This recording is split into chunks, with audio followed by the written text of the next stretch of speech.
Dewan juri yang terhormat, sejatinya anggapan yang menyatakan bahwa segala aktivitas siswa di luar sekolah bukan lagi tanggung jawab pihak sekolah. Satu langkah saja siswa keluar dari lingkungan sekolah, hal itu berarti wewenang dan peran orang tua dan lingkunganlah yang harus mengambil tempat lebih besar dalam hal ini.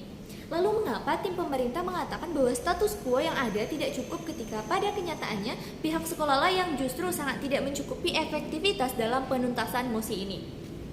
Ada beberapa sanggahan yang harus kami sampaikan terlebih dahulu kepada tim pemerintah pembuka mengapa kami sangat tidak setuju dengan adanya mosi ini. Yang pertama, tim pemerintah pembuka mengatakan bahwa perundungan dianggap kasus yang kurang urgensi, dan dalam hal ini mereka melakukan pembandingan atau komparasi terhadap kasus narkoba, kasus-kasus kekerasan dan lain-lain yang menurut kami pada dasarnya kasus-kasus tersebut tidak memiliki urgensi atau efektivitas yang sama dengan kasus pembulian. Karena pada dasarnya apabila pihak-pihak berwenang saja tidak mampu mengatasi kasus pembulian ini karena dianggap tidak urgen, maka begitu juga dengan pihak sekolah, mereka akan mengatakan bahwa hal tersebut adalah bagian dari candaan, adalah bagian dari permainan anak-anak. Lalu yang selanjutnya, tim pemerintah mengatakan bahwa ada sanksi-sanksi sosial yang diberikan oleh pihak sekolah apabila hal ini ditangani atau di take over oleh sekolah, seperti pekerjaan sosial, skorsing, dan bahkan yang lebih parah DO. Namun pada kenyataannya apakah hal-hal tersebut mampu menghilangkan adanya pembulian secara besar atau berdampak besar pada mosi kita pada pagi hari ini? Nyatanya tidak.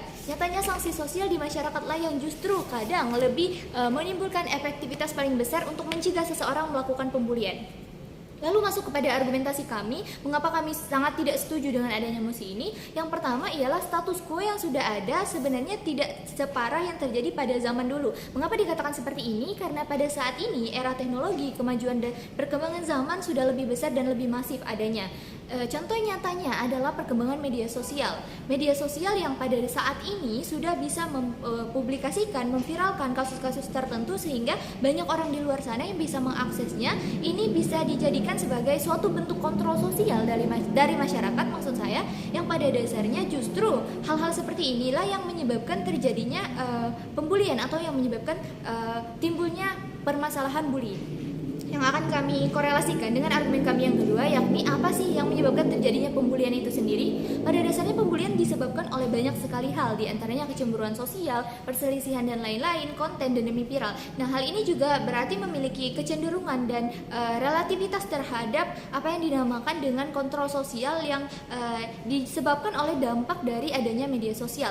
Tentunya dalam hal ini orang-orang atau masyarakat yang ingin melakukan bully akan berpikir lebih keras, akan berpikir dua kali untuk melakukan hal tersebut karena mereka takut namanya akan viral dan nama mereka akan jelek di kalangan atau khalayak luas.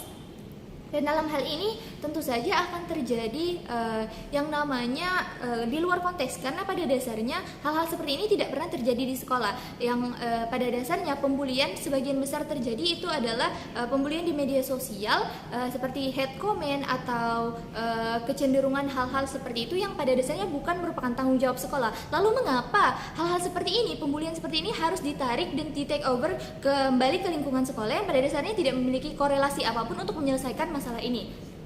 Lalu argumentasi kami yang ketiga adalah tanggung jawab, maksud saya adalah perbuatan dan segala perilaku yang disebabkan oleh anak bukan hanya merupakan tanggung jawab sekolah saja, namun juga tanggung jawab dari lingkungan keluarga dan lingkungan masyarakat. Contoh yang paling signifikan adalah saat ini atau yang sering terjadi adalah pembulian atau misalkan perang antara anak-anak di desa yang satu dengan di desa yang lain, yang pada dasarnya hal ini justru tidak terjadi di sekolah kan. Oleh karena itu status quo sekolah yang sangat digaungkan oleh tim pemerintah pembuka sudah tidak lagi relevan dengan mosi ini. Maka dalam hal ini yang harus menanggulanginya ialah lingkungan di luar sekolah yang pada kesempatan ini adalah lingkungan masyarakat. Oleh karena itu kami ingin menegaskan kembali mengapa kami tidak setuju dengan mosi ini, karena pada dasarnya pihak pemerintah dalam hal ini hanya menyangkut pautkan dengan pihak di luar sekolah sebagai lembaga berwenang seperti kepolisian atau bahkan Komnas perlindungan. Namun sejatinya tim pemerintah melupakan suatu detail yang memang terkesan kecil namun membawa pengaruh yang justru sangat signifikan terhadap mosi ini, yakni lingkungan keluarga dan lingkungan masyarakat. Sejatinya peran orang tua dan lingkungan masyarakatlah yang mengambil porsi paling besar dalam pembangunan karakter seorang anak dan bagaimana ia bersikap sehari-hari.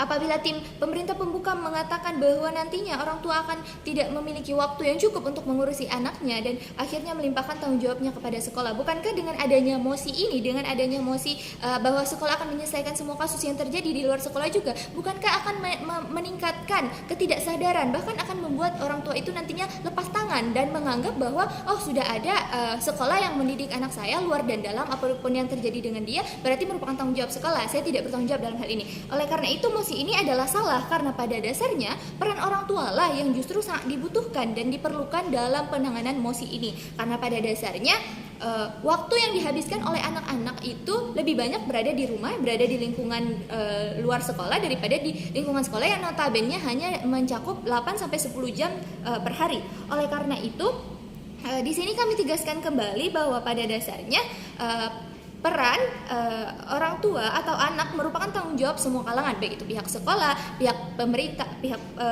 keluarga maksud saya di sini, dan juga pihak masyarakat. Oleh karena itu yang dibutuhkan dalam penyelesaian mosi ini ialah bukan membawa suatu kasus pembulian ini kepada pihak kepolisian atau menyelesaikannya juga di dalam pemerintahan, namun bagaimana sejatinya komponen-komponen tersebut membagi atau memberikan porsi yang seimbang dan signifikan terhadap tanggung jawab dan peran anak, sehingga nantinya anak tersebut akan tumbuh sebagaimana yang diinginkan oleh lingkungannya, dan pada akhirnya akan timbul sebuah pembagian peran yang holistik dan komprehensif di sini, karena pada dasarnya sekali lagi kami tegaskan bahwasanya semua yang terjadi pada anak, apa yang mereka lakukan baik itu di luar lingkungan sekolah maupun di luar lingkungan rumah adalah tanggung jawab bersama. Namun di sini yang menjadi urgensi adalah bagaimana pembagian porsinya. Apakah seharusnya sekolah yang lebih besar? Tentu saja tidak, karena pada dasarnya orang tualah yang harus menjadi benteng utama atau yang harus menjadi fokus utama dalam